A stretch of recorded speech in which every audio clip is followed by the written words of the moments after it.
Baik, Assalamualaikum warahmatullahi wabarakatuh.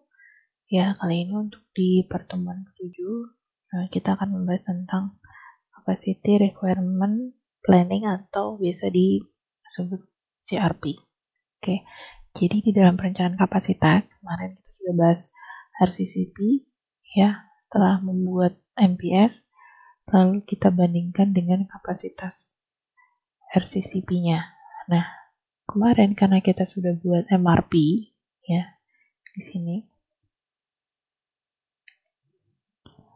MRP. Nah, kemarin kita sudah buat MRP di sini. Maka untuk mengetahui layak tidaknya ya kita bandingkan dengan Capacity Requirement Planning. Ya nanti di sini pertama kita akan bahas dulu introduksi ya. Jadi pada awal tahun 1990-an, jadi sebagian besar perusahaan tidak mengenal CRP dan tidak menggunakan CRP. Oke. Perusahaan merencanakan kapasitas itu dengan berdasarkan pengalaman atau justifikasi personal, di mana produk dan proses yang digunakan, yang dilakukan cenderung sederhana atau sesederhananya perusahaan cukup memverifikasi dengan RCCP saja. Jadi mereka cukup dengan RCCP saja itu sudah cukup karena saking sederhananya. Lalu masuk ke dalam konsep kapasitas. Jadi kapasitas ini yaitu maksudnya adalah untuk mengukur beban dan kapasitas. Itu harus diperhatikan ukuran satuannya harus sama, apakah menit atau jam, seperti itu. Nah, untuk itu perlu diperhatikan satuan yang sama dengan satuan pada bottleneck research, sehingga akan sangat membantu dalam bottleneck research identification, yang mana merupakan tujuan utama dalam analisis kapasitas. Ya, maksudnya bottleneck, ya artinya ada aliran produksi yang tidak lancar. Jadi dengan mengetahui kapasitasnya masing-masing work center, tentunya kita bisa tahu alirannya tersebut apakah akan lancar atau tidak, atau akan mandek, akan terjadi bottleneck, seperti itu. Sekarang kita masuk ke definisi kapasitas. Jadi definisi kapasitas adalah kecepatan di mana suatu sistem produksi mampu menghasilkan. Jadi ini didefinisikan dalam term jumlah unit per satuan waktu. Jadi bisa jam, menit, seperti itu. Lalu kapasitas yang dibutuhkan adalah kapasitas yang dibutuhkan untuk melaksanakan jadwal produksi. Nah, di sini ada beberapa istilah, yaitu ada theoretical or maximum or design capacity. Jadi theoretical capacity atau kapasitas teoritis adalah kapasitas maksimum, kapasitas yang mungkin dari suatu sistem produksi. Lalu demonstrated or actual or effective capacity adalah kecepatan produksi yang diharapkan berdasarkan pengalaman atau didasarkan gabungan produksi dan level sumber daya yang direncanakan dan dipengaruhi oleh jumlah tenaga kerja lembur dan jumlah shift. Nah, ada juga istilah available work time. Adalah jumlah jam kerja yang dijadwalkan atau tersedia pada stasiun selama periode waktu. Lalu calculated capacity dihitung dengan cara mengalihkan waktu kerja tersedia dengan utilisasi dan efisiensi stasiun kerja. Formula yang digunakan adalah, jadi kalau calculated capacity adalah sama dengan available work time dikali utilization dan efisiensi. Nah, di sini ada istilah output. Output adalah jumlah pekerjaan yang dapat dihasilkan. Output itu biasanya dinyatakan dalam satuan jam kerja atau unit produksi. Nah, kalau backlog ini adalah jumlah pekerjaan yang menunggu untuk dikerjakan, ya, backlog. Load adalah jumlah pekerjaan yang dijadwalkan dalam periode waktu tertentu. Nah, bicara tentang load atau beban tadi dalam kapasitas itu diklasifikasikan ke dalam tipe berikut. Yang pertama planned, terdiri dari seluruh schedule receive dan plan order release yang dihasilkan dari proses MRP. Tipe load seperti ini biasanya diketahui duluan dan kapasitas yang dibutuhkan dapat dipersiapkan jauh sebelum waktunya. Nah, schedule receive ini kan kemarin kita sudah mengetahui cara mendapatkannya. Nah, ini merupakan antara lain pesanan yang diberikan oleh perencana MRP. Di dalam sistem MRP ini diketahui sebagai schedule receive sementara di lantai produksi dikenal dengan shop order. Plan order release adalah pesanan dalam sistem MRP untuk tujuan perencanaan persediaan saja. Hal ini tidak muncul di lantai produksi. Ya, jadi yang muncul nanti di lantai produksi adalah bentuknya schedule receive ya. Kalau plan order release itu adalah rencana sebelumnya ya, tergantung dari itemnya yang kemarin kita pelajari itu. Lalu unplanned, termasuk di dalamnya adalah seluruh lot yang tidak dihasilkan dari MRP. Contohnya emergency, permintaan teknis, personal work, dan berbagai situasi lainnya. Jadi unplanned load ini sebaiknya diminimasi. Jadi kadang-kadang kita itu di dalam perencanaan produksi ternyata ada pesanan susulan seperti itu kuantitinya, atau ternyata ada banyak hasil produk yang setelah diproses itu berapa sekian persen itu ternyata cacat, sehingga harus direncanakan untuk dikerjakan kembali. Jadi loadnya, bebannya itu meningkat. Jadi rencana-rencana seperti ini dikatakan unplanned. Jadi tidak terencana ya, karena ada situasi tertentu seperti itu. Nah, identifikasi load. Untuk mendapatkan gambaran utuh tentang kebutuhan kapasitas, maka baik plan atau unplanned load harus dapat diidentifikasi sebaik mungkin. Atas dasar itulah, maka begitu ada unplanned load diketahui masuk ke dalam sistem, maka sesegera harus dipertimbangkan dalam sistem MRP dan CRP. Jadi jangan lupa kalau ketika ada tadi yang tidak terencana, kasus-kasus seperti tadi yang saya katakan, itu harus dilihat juga sebelumnya bagaimana MRP dan CRP-nya. MRP kita lihat bagaimana materialnya tersedia atau tidak. CRP kita lihat apakah kapasitasnya ada atau tidak untuk mengerjakan yang unplanned tadi. Seperti itu. Nah, ini adalah input-output dari CRP. Untuk membuat capacity requirement planning, maka kita membutuhkan schedule receive status, plan order, ya, routing data, dan work center data. Ya, ini schedule receive ini, plan order kita dapatkan dari MRP ya. Lalu hasil keluarannya adalah berupa CRP report. Nah, kita bahas satu-satu di sini. Ada work center data. Jadi merupakan sebuah stasiun kerja memiliki berbagai informasi. Jadi informasi ini banyak berkaitan dengan identifikasi dan deskripsi, number of machine of workstation, number of work days, number of shift per work days ya. Jadi ada berapa jumlah mesin, lalu berapa jumlah period, berapa jumlah shift per day. Nanti akan berubah jumlah mesin yang ada dalam workstation itu, kemudian jumlah hari kerjanya, work days, kemudian jumlah per shift-nya, utilization factor, faktor utilisasi dan faktor efisiensi, kemudian rata-rata waktu tunggu, ya, rata-rata waktu tinggal, seperti itu. Nah, di sini kemudian selain membutuhkan data tadi work center data, lalu kita membutuhkan data schedule receive dan plan order release atau load data ya. Ini merupakan sumber utama data load untuk CRP ya. Jadi sumber lain harus diubah menjadi salah satu tipe SR atau PO-rel untuk dapat dilibatkan dalam perhitungan CRP. Jadi CRP menggunakan data berikut.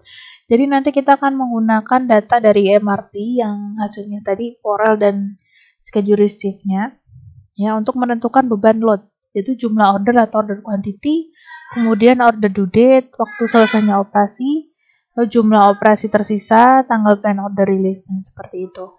Nah, kemudian yang kita juga membutuhkan data routing. Routing adalah urutan proses atau operasi dari suatu job atau pekerjaan. Ya, routing merupakan alur dari yang dilalui job atau pekerjaan dari work center satu ke work center yang lain. Jadi pada prinsipnya setiap komponen dalam suatu produk manufaktur memiliki routing masing-masing yang terdiri dari beberapa operasi. Untuk kebutuhan CRP, informasi yang dibutuhkan dari data routing adalah contohnya nomor operasi, nama operasi, work center yang direncanakan, alternatif work center, waktu standar setup, waktu standar proses per unit, dan kebutuhan alat dari setiap stasiun kerja. Jadi data routing itu bisa dikatakan adalah urut-urutan dalam bekerja atau dalam memproses suatu item produk. Jadi misalnya proses pertama ada di work center 1, kemudian proses kedua ada di work center 2. Seperti itu. Jadi setiap item atau komponen itu memiliki routing, ya, urutan proses dalam proses produksi tadi. Ya, jadi merupakan urutan proses untuk menghasilkan suatu item atau komponen. Nah, kemudian hasilnya adalah berupa CRP report.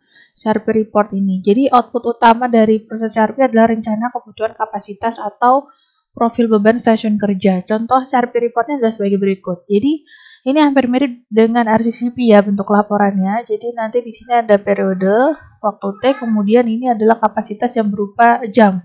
Lalu ini yang merah adalah variable capacity. Jadi dari sini kita bisa lihat bahwa nanti kapasitas mana yang akan melebihi dari ketersediaan kapasitas kita. Jadi ini nanti kita akan melakukan tindak lanjut akibat kekurangan kapasitas, ya, dilihat dari CRP report ini. Nah, logika dan mekanisme CRP. Jadi proses MRP itu dilakukan dengan 5 tahap utama, yaitu menentukan kapasitas work center, ya, identifikasi menentukan work center, menghitung kapasitas work center dulu, lalu memperoleh informasi pesanan dan routing, ya, informasi schedule receive dan plan order release, informasi routing untuk setiap item pesanan, kemudian menghitung beban load untuk setiap work center untuk setiap periode perencanaan dengan menggunakan backward scheduling dan menggunakan infinite loading, kemudian dikalikan beban untuk setiap item dengan jumlah item yang dijadwalkan dalam satu periode.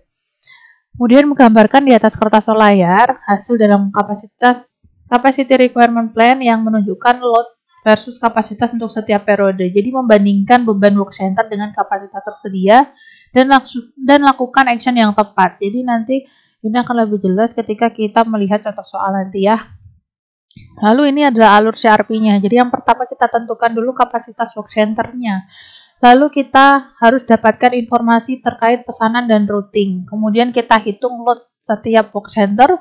Kita gambarkan load versus capacity, lalu kita bandingkan sehingga kita dapat melakukan tindakan lanjutan bagaimana jika kapasitasnya itu berlebih atau kekurangan kapasitas.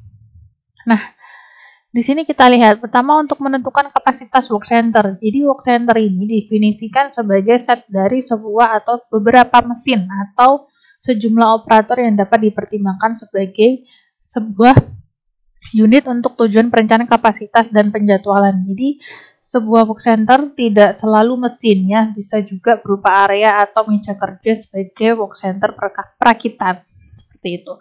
Jadi ada beberapa mesin atau beberapa operator digabungkan dalam satu area, dikatakan itu sebagai work center.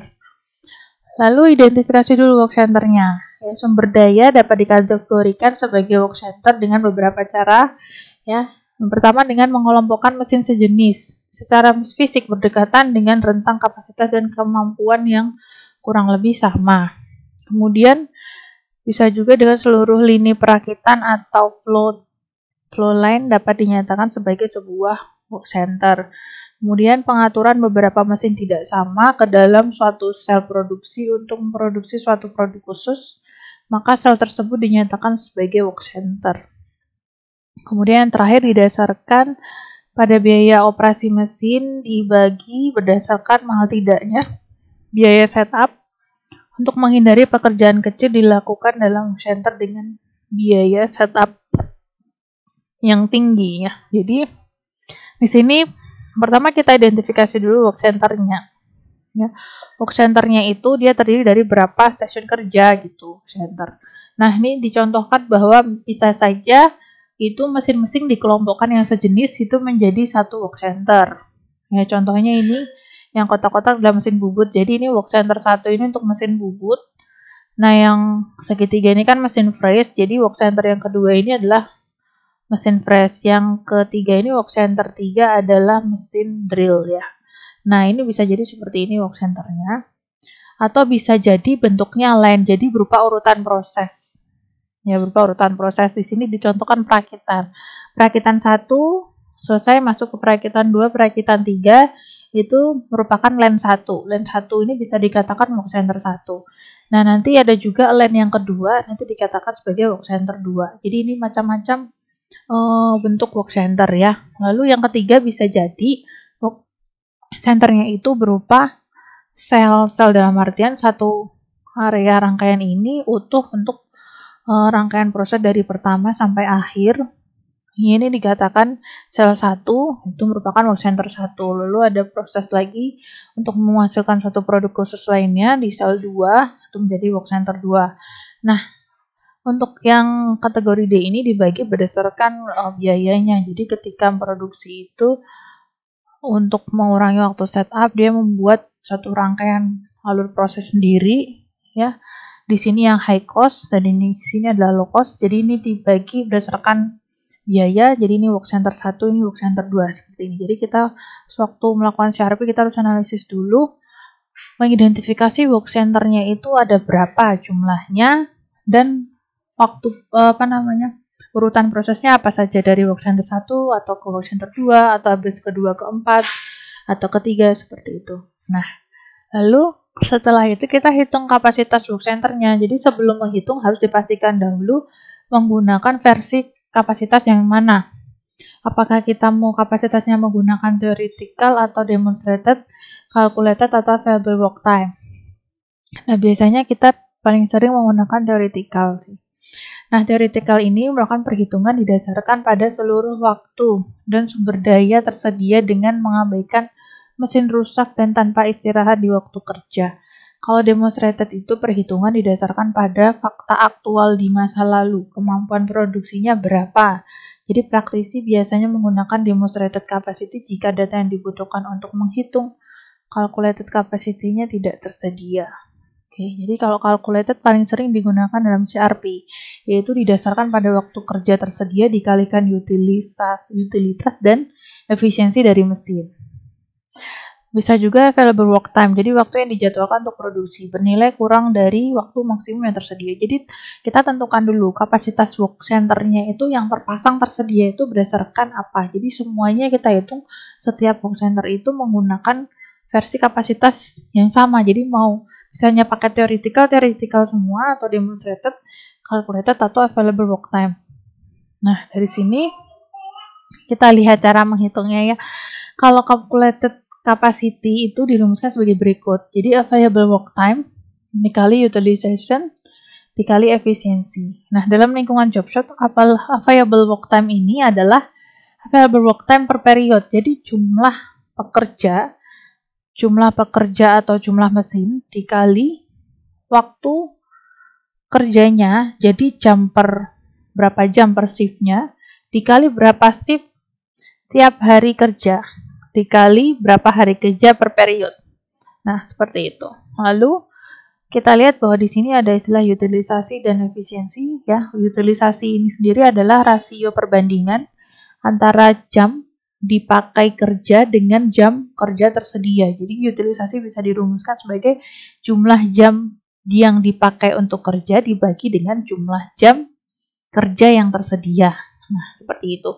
Kalau efisiensi adalah ukuran produktivitas pekerja atau mesin, atau work center, atau departemen, atau pabrik, dan diukur dengan rasio perbandingan antara jumlah jam standar kerja dengan jumlah aktual jam kerja. Jadi berbeda ya.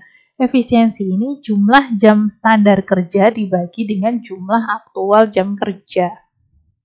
Nah, ini ada ilustrasi sedikit terkait menghitung kapasitasnya. Misalnya ada kasus perusahaan ABC memiliki sebuah work center yang terdiri dari 4 mesin milling dan 4 operator.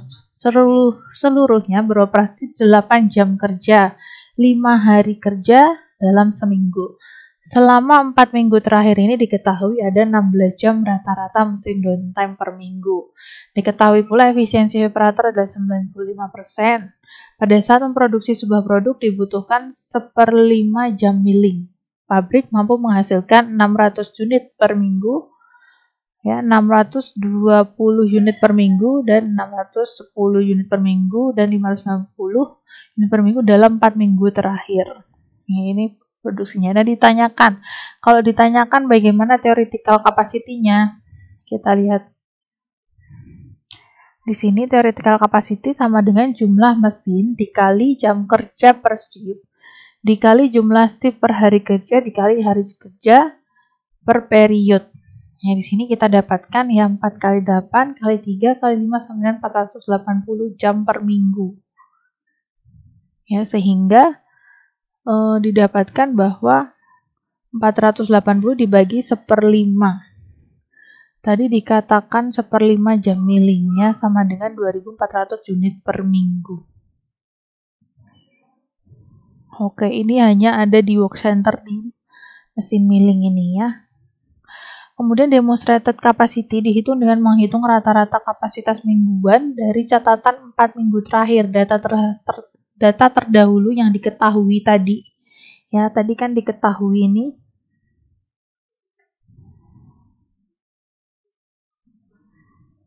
Ini adalah data terdahulunya dia. Nah, ini kita tambahkan, kita buat rata-rata hasilnya seperti ini, 605 unit per minggu. Nah, kemudian kita hitung demonstrated-nya, 605 unit per minggu dikali 1/5 jam per unit, sama dengan 121 jam per minggu per mesin.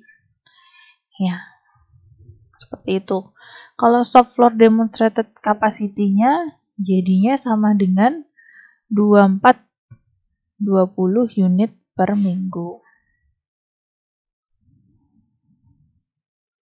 Nah, sekarang kalau kita hitung calculated capacity, yang perlu dihitung utilitas dan efisiensi terlebih dahulu. Jadi available work time-nya itu jumlah mesin per operator dikali dengan jam per shift, dikali shift per hari, dikali hari per period. Jadi kita dapatkan 480 di sini. Sehingga jumlah jam mesin kerja adalah 480 dikurangi dengan 16. Kita lihat dikurangi 16. Ini ada rata-rata mesin itu downtime 16 jam ya. Jadi ini adalah downtime-nya. Sama dengan 464 jam per minggu. Sehingga kita dapatkan utilisasinya adalah jam mesin bekerja dibagi jam kerja tersedia. Jadi jam mesin bekerja itu 464 ini dibagi dengan jam mesin tersedia adalah 480. Sehingga utilisasinya adalah 96%. Kalau calculated capacity itu sama dengan 480 ini dikali utilisasi dikali dengan efisiensinya tadi diketahui 95% sama dengan 437,76 ya. Lalu jika kita hitung tadi 1/5 jam per unit itu berarti 437,75 dibagi 1/5 sama dengan 2188,8 unit per minggu. Nah, setelah itu kemudian yang kedua tadi tahapan kita lanjutkan. Setelah kita hitung kapasitas-kapasitas yang terpasang, lalu kita harus mendapatkan informasi terkait pesanan dan routing. Ya, jadi menentukan jadwal open dan plan ordernya. Open order, schedule receive di mana di dalamnya terdapat status terkini termasuk jumlah operasi selesai, jumlah jam kerja tersisa, dan jumlah operasi tersisa. Kalau open order yang akan muncul dalam shop, sementara plan order hanya bersifat informatif untuk pengadaan persediaan. Nah, kemudian mempersiapkan dan menggunakan routingnya. Routing berguna untuk mendefinisikan work center. Jika work center sudah jelas, maka routing dapat ditentukan secara jelas pula. Kemudian memahami dan menggunakan siklus manufaktur. Nah, dan kita masuk ke memahami dan menggunakan siklus manufaktur. Jadi sebelum membahas siklus manufaktur harus dipahami dulu bahwa load activity ini adalah aktivitas yang membutuhkan sumber daya atau kapasitas dari suatu work center. Jadi kalau kita lihat, karena kita bicara dengan kapasitas dan nanti akan ada dengan satuannya jam atau menit, maka kita tahu bahwa selain yang kita hitung adalah waktu prosesnya atau runtime di sini, kita juga harus melihat data setup sebagai load activity. Lalu manufacturing operation cycles ini adalah keseluruhan, dalam artian waktu tunggunya, kue-kue waktu antrian ini, kemudian waktu tunggu sampai waktu pengiriman, seperti itu. Nah, setup ini bisa dibagi menjadi dua, internal setup ya atau external setup. Jadi kalau internal setup ini adalah setup menyebabkan mesin berhenti bekerja, jadi mengurangi waktu mesin kerja. waktu kerja mesin. Dan eksternal setup ini tidak mengurangi waktu kerja mesin. Jadi setup dilakukan pada saat mesin sedang bekerja. Oke. Nah, lalu tahapan yang ketiga tadi ya urut-urutannya. Selanjutnya adalah menghitung load dan mendistribusikannya untuk setiap box center pada setiap periode. Jadi menerapkan backward scheduling, kemudian menghitung load berdasarkan hasil penjadwalan, load dan bandingkan load dan kapasitas. Nah, kemudian kita seimbangkan, tahapan yang terakhir adalah kita seimbangkan load dan kapasitas. Jika load tidak seimbang dan atau kapasitasnya tidak memenuhi, maka yang kita perlu lakukan adalah pertama, kita bisa meningkatkan kapasitas. Atau kita kurangi kapasitasnya. Atau kita tambah bebannya, atau kita kurangi bebannya, atau bisa jadi mendistribusikan kembali beban. Ya, ini tergantung dari kondisinya ya. Ketika melihat bahwa situasinya ternyata masih ada sisa kapasitasnya cukup banyak, artinya yuk kita kurangi kapasitasnya. Kita kurangi kapasitasnya untuk box center itu, artinya itu terlalu besar. Ya, kita bisa alokasikan kapasitasnya untuk box center yang penuh, yang lotnya banyak. Nah, ketika kapasitasnya ternyata kurang, maka kita harus meningkatkan kapasitas tersebut. Kita tingkatkan kapasitasnya, ya, sehingga kapasitasnya jadi lebih banyak, sehingga bisa mengerjakan beban atau load yang diberikan tadi. Nah, jika tetap tidak diperoleh kondisi bahwa kapasitas itu harus lebih besar atau sama dengan load, maka MPS sebaiknya direvisi. Jadi ada ketika kita dalam menerima order dari marketing, ternyata setelah kita cek secara kapasitas itu tidak mencukupi. Setelah kita tambah mesin juga tidak memungkinkan untuk menambah mesin cukup banyak karena biayanya tinggi. Maka oleh karena itu, kita langkah selanjutnya lebih baik adalah mengajukan untuk merevisi MPS-nya. Jadi kita revisi untuk jadwal produksinya supaya bisa menyeimbangkan dari segi kapasitas seperti itu. Nah, ini adalah ilustrasi CRP ya. Jadi, ini kan urut-urutan. Jadi kemarin kita sudah belajar tentang MRP, Material Requirement Planning. Ya, hasil dari MRP itu yang kita dapatkan adalah Plan Order Release, ya, Plan Order Release atau POREL. Nah, di sini untuk membuat CRP ini ada data-data yang kita perlukan. Ini adalah tahapan-tahapannya. Mohon diperhatikan. Jadi, yang pertama kita butuh data catatan induk item. Ya, data yang seperti ini. Ada data item, lot size-nya, on hand, on order, seperti itu. Nah, yang ini kita lihat itu adalah ini, on order-nya. Jadi, dalam CRP ini kan ada order yang sudah sedang diproses. Ya, dia akan direncanakan, dia akan keluar output-nya. Ya, di tanggal ini, 3 Juli, 10 Juli, 10 Juli, dan 10 Juli. Nah, dari sini maka kita akan masukkan ke dalam tabel ini. Ya, jadi ini merupakan tabel untuk data induk item produk yang posisi penyelesaiannya itu order sudah ada di lantai produksi. Jadi on order ini posisinya sudah ada di lantai produksi. Nah, cara mengisinya ini bagaimana? Ini kan tadinya masih kosong. Kita lihat dulu. Pertama kita tulis dulu ini item ya 100, 110, 121. Kemudian kita tulis dulu ini minggu pertama dan minggu kedua. Kenapa? Karena untuk tanggal 1 ini termasuk minggu pertama ya. Kan tanggal 1 asumsinya tanggal 1 sampai tanggal 7 itu minggu pertama. Lalu tanggal 7 sampai tanggal 14 adalah minggu kedua. Jadi ini minggu pertama. Ini adalah minggu kedua. Nah, jadi di sini kita buat tabel di sini adalah minggu pertama dan juga di sini minggu kedua. Nah, lalu kita lihat lagi, kita butuh data yaitu urutan proses. Urutan prosesnya yang sini adalah untuk membuat item 100, itu dia dikerjakan di stasiun kerja 1. Kemudian kalau ingin membuat item 110 itu dikerjakan di proses pertamanya. Ini dilambangkan sebagai proses pertamanya, itu di stasiun kerja 2. Lalu di proses yang kedua, itu ada di stasiun kerja 1. Begitu juga dengan item 121 ini. Dia operasi pertamanya dikerjakan di stasiun kerja 1, kemudian operasi yang keduanya dikerjakan di stasiun kerja operasi pertamanya dikerjakan di stasiun kerja 3, operasi keduanya dikerjakan di stasiun kerja 1, dan operasi yang ketiga ini dikerjakan di stasiun 2. Ya, ini melambangkan seperti itu. Nah, jadi kemudian dengan dua tabel data ini dan ini, kita masukkan ke dalam sini. Nah, kita lihat satu persatu saja dulu.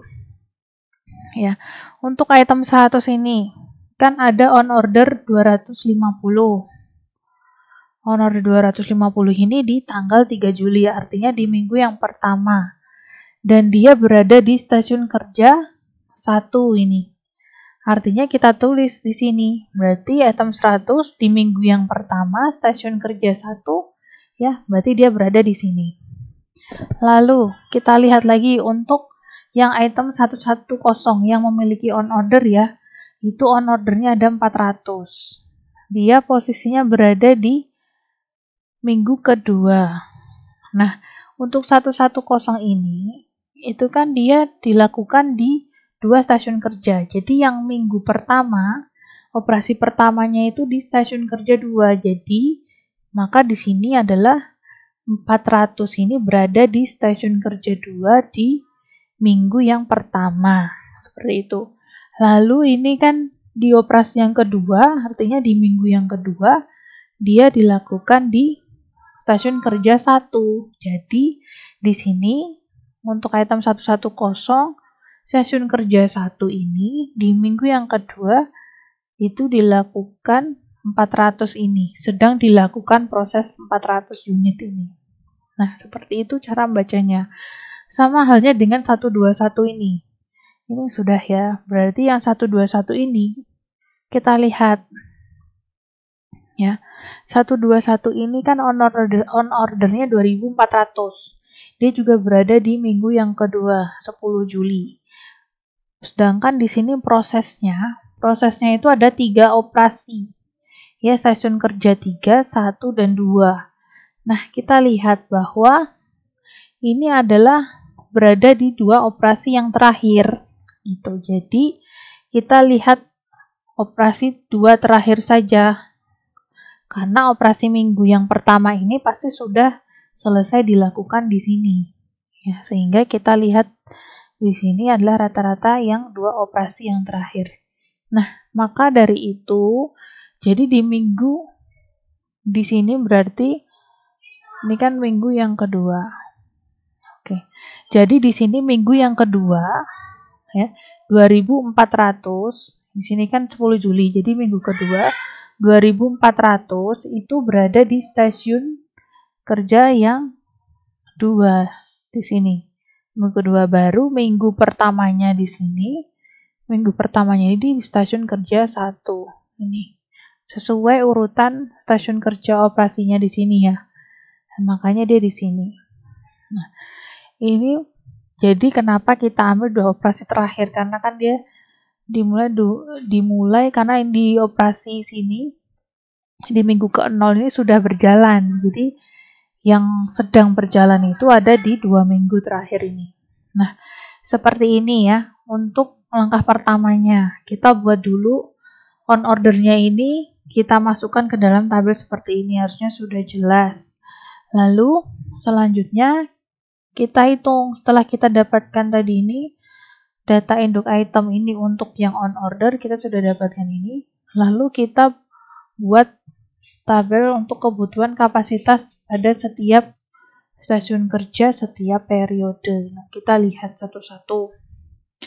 Nah, ini tabelnya seperti ini. Ini item, ini on ordernya, ya, ini diketahui.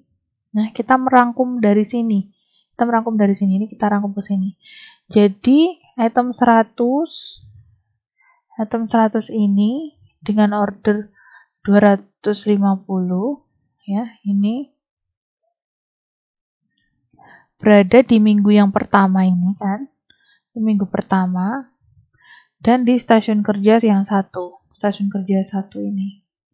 Dengan waktu setup dan waktu runtime-nya ini adalah sudah diketahui ya.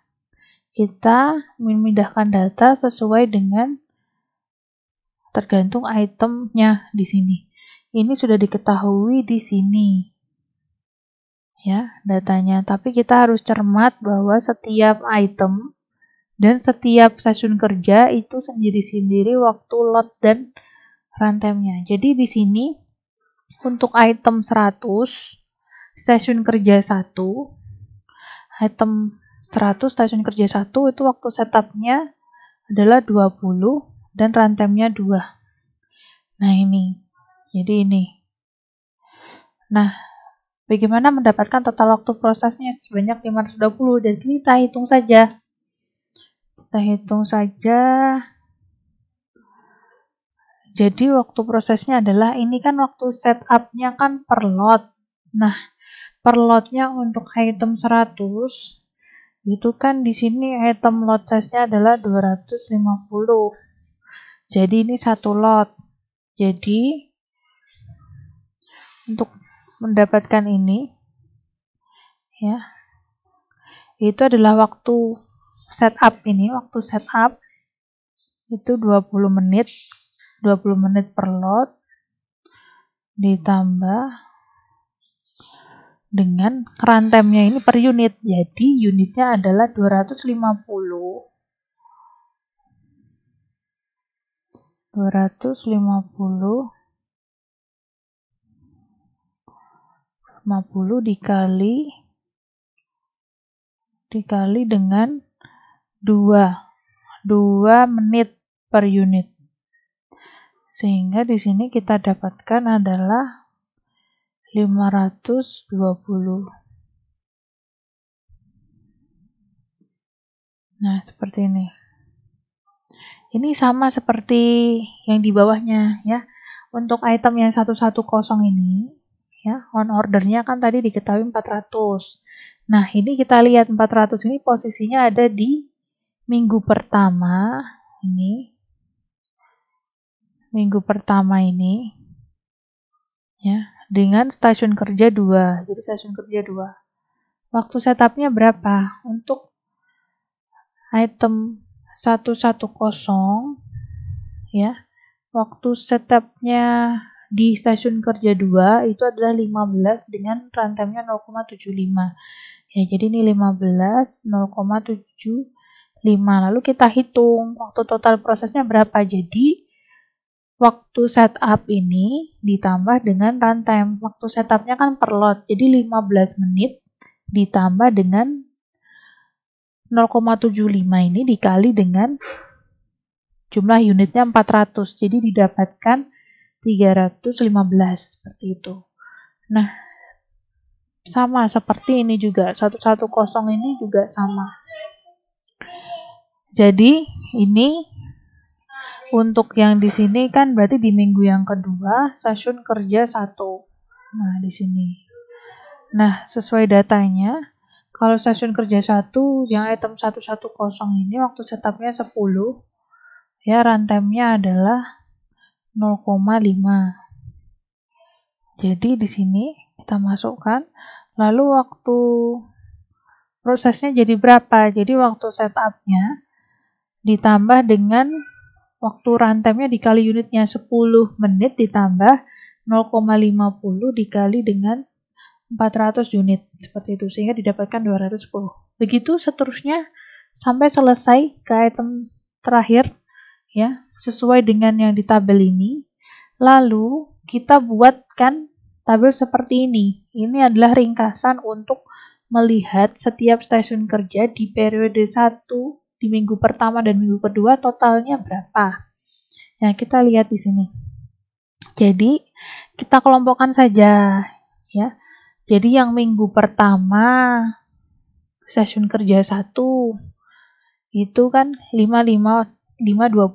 Jadi untuk dapat ini, ya, jadi kita kelompokkan saja. Jadi minggu pertama di sini stasiun kerja 1, di sini kan stasiun kerja 1 minggu pertama. Jadi sini ada item 100 ini sebanyak ini. Waktu prosesnya 520. Jadi ini 520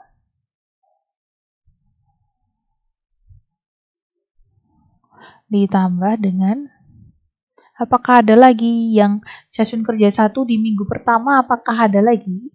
Nah, kita lihat di sini satu-satu. Ini ada lagi. Ini dan ini. Minggu pertama session kerja 1 itu ada juga untuk item 121. Ya, yaitu total waktu prosesnya 625. 625. Jadi dari sini kita hitung, kita total itu sama dengan 1145.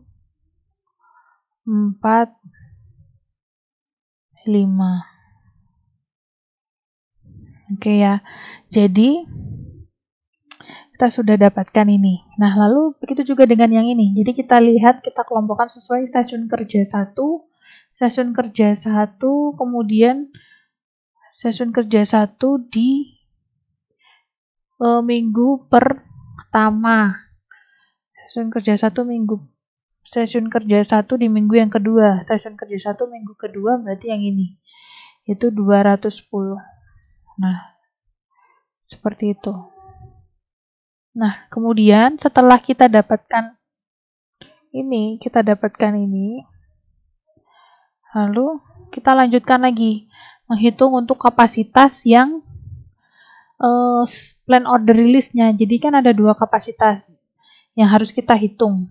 Kapasitas yang harus kita hitung ada 2, yaitu SR, schedule receive tadi on order, dan juga adalah plan order release. Ya, plan order release. Jadi yang on order tadi sudah ya.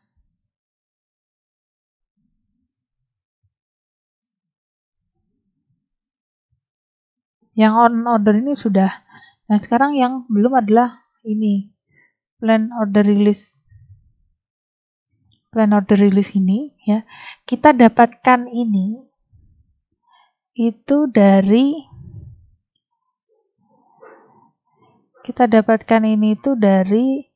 MRP.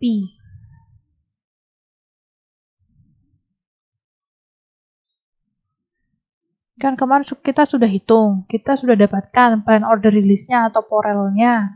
Minggu periode pertama, kedua, ketiganya itu berapa. Nah, ini data itu kita gunakan. Kita masukkan ke dalam matriks waktu di sini. Ada 2 matriks waktu yang akan kita buat, yaitu matriks waktu setup dan juga matriks waktu runtime. Nah, cara membuatnya di sini bagaimana? Nah, cara membuatnya ya, selain kita siapkan data plan order release ini, kita juga siapkan data urutan prosesnya. Ini.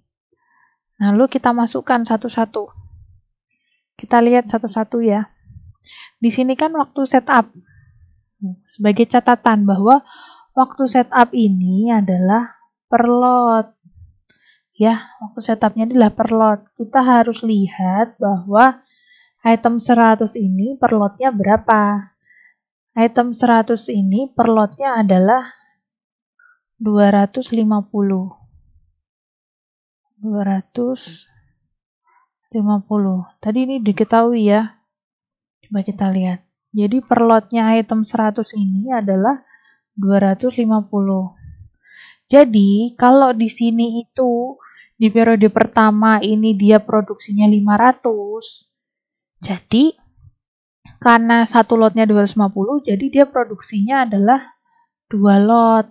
Nah, 2 lot itu ya, kalau kita masukkan ke waktu setup, satu lotnya ini adalah 20 menit. Jadi di sini kita dapatkan 2 dikali dengan 20.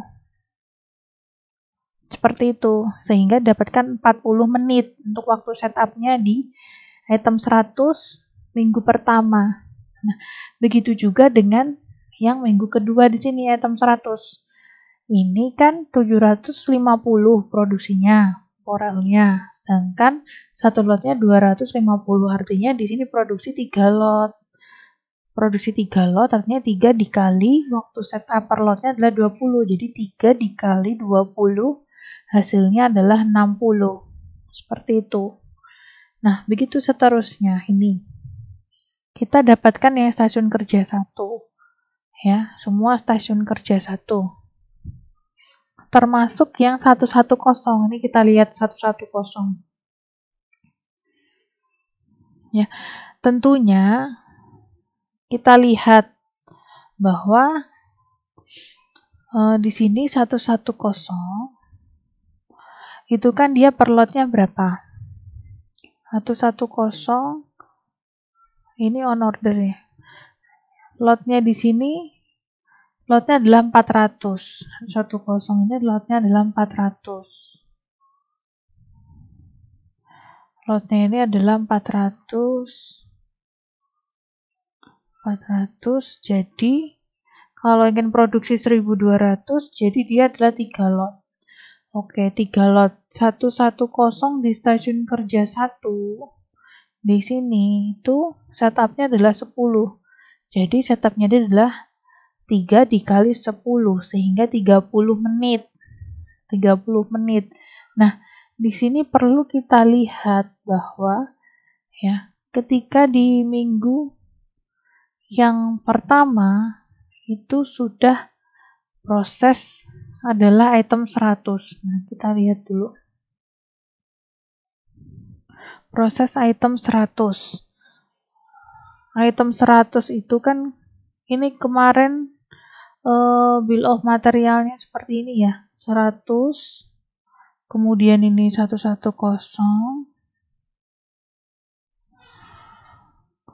Baru dia di sini 121. 121, 122. Nah, jadi kita lihat bahwa ketika dia di minggu pertama itu memproduksi, dilakukan setup itu 40 menit untuk produksi item 100 ya.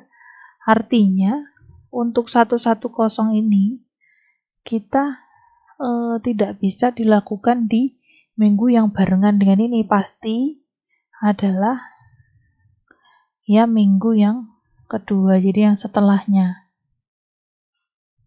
Ya, seperti itu. Jadi kita mulai di minggu yang kedua. Nah, untuk menghitung waktu setupnya ini sama. Nah, lalu untuk yang 101 ini ya, kita lihat ya, ini kan juga 11, kita lihat nih, 110 itu kan yang stasiun kerja 1 itu kan juga posisinya di minggu yang kedua. Ya, ini kan ini minggu pertama. Ini minggu kedua. Jadi dia berada di sini. Ya.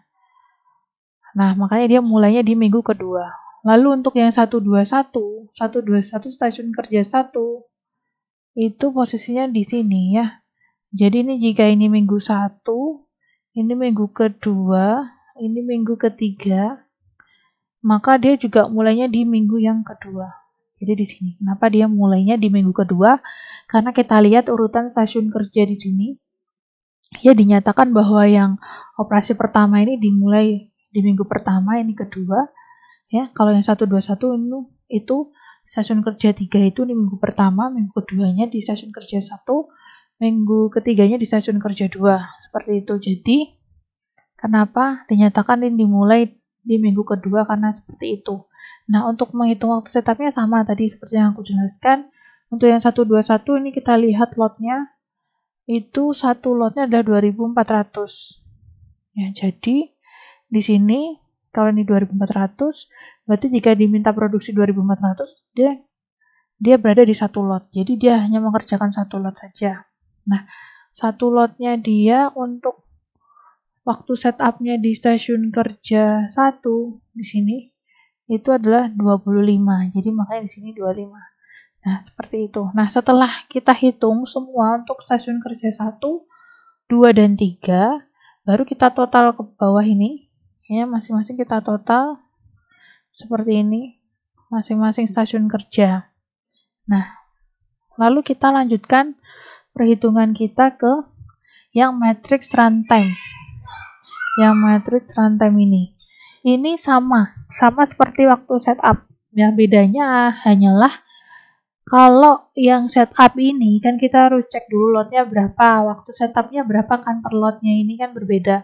Nah, kalau runtime-nya ini, waktu runtime-nya berbeda masing-masing. Ya, nanti tinggal kita kalikan dengan jumlah piecesnya. Seperti itu sebagai contoh. Ya, stasiun kerja 1 ini kan item 100.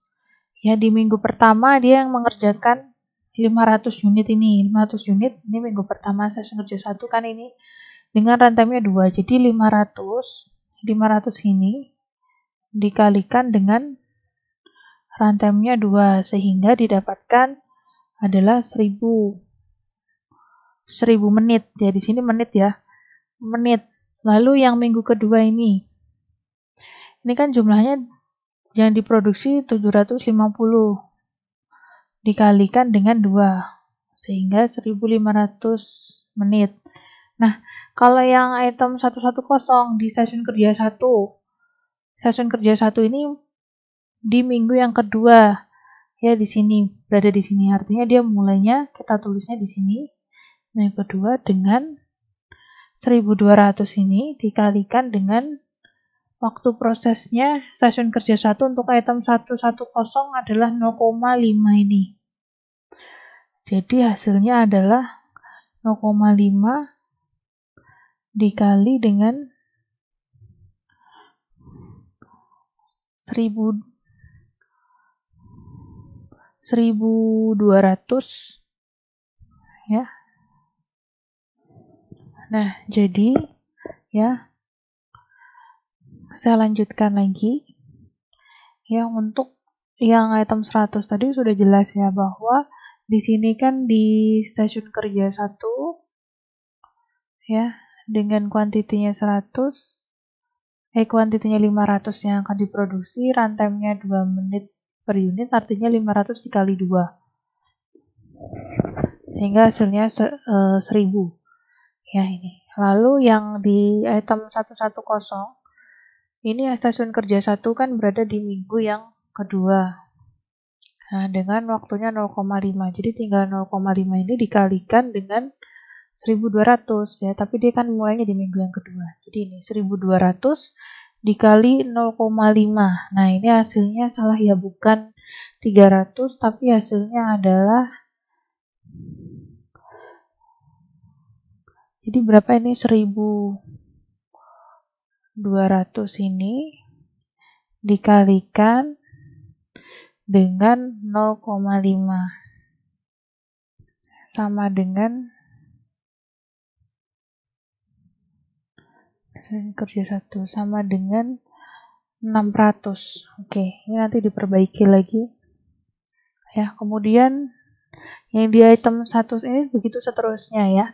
Kemudian di item 121 ini di stasiun kerja 1 ini adalah waktu prosesnya 0,25.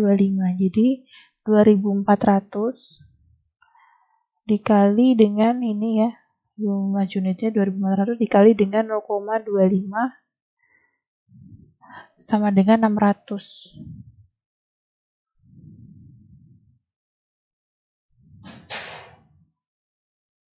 Nah, di sini. Kemudian sama ya, di stasiun kerja 2 karena stasiun kerja 2 itu hanya item 110 dan 121. 121 itu pun di minggu yang ketiga ini. Dia mulainya di minggu yang ketiga, jadi di sini.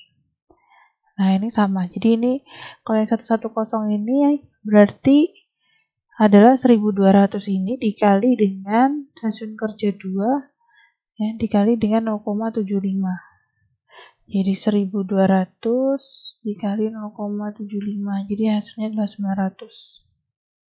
Nah, seperti ini terus. Kemudian kita total masing-masing stasiun kerja. Kita dapatkan angkanya ini. Nah, ini semua ini. Ya, lalu kita total antara waktu matriks waktu setup. Jadi masing-masing stasiun kerja. Jadi ini matriks waktu setup stasiun kerja 1 ya, periode 1 itu 40 ditambah dengan matriks waktu runtime stasiun kerja 1 periode 1 1000. Jadi di sini hasilnya adalah 1040. Nah, seperti itu. Lalu lanjut terus sampai semuanya terpenuhi. Jadi ini 115 nanti ditambahkan dengan 2400. Jadi 2515. Nah, ini kita tambahkan, kita buat tabel seperti ini. Lalu kita totalkan ya. Tabel ini kita total dengan yang order release tadi. Yang ini yang kita sudah hitung tadi. Yang untuk rencana schedule receive yang sudah berjalan di dalam Softfloor. Kita total dengan ini untuk periode 1 dan 2-nya yang kita total, sehingga kita dapatkan hasilnya adalah ini. Ya. Tabel ini. Dengan kapasitas tersedianya diketahui ini. Sehingga jika kita buat tabel grafik seperti ini, ya ini adalah satuannya minggu, lalu ini menit, ini ada stasiun kerja 1 ya, kemudian ini stasiun kerja 2, ini 3, makanya kita lihat bahwa ada kekurangan kapasitas di minggu yang kedua di stasiun kerja 1 ini ya, sebanyak ini. Kalau kita lihat itu sebanyak minus 113. Dapatnya dari mana? Ya, kita lihat ini di periode ini itu lebih besar daripada kapasitas ini. Selisihnya adalah 113 menit. Nah, dari sini ya, maka yang bisa kita berikan saran kesimpulannya adalah dengan 113 menit ini artinya sekitar hampir 2 jam. Nah, mungkin karena waktunya masih dalam bentuk jam, masih kurang dari 2 jam, artinya kita bisa melakukan lembur saja ya untuk stasiun kerja 1 yang ini. Nah, begitu saya kira cukup penjelasan saya. Ini nanti saya akan buatkan untuk filenya sehingga kalian bisa mempelajari ulang kembali ya, dan melihat video dan juga melihat perhitungannya di tabel Excelnya. Baik, terima kasih. Wassalamualaikum warahmatullahi wabarakatuh.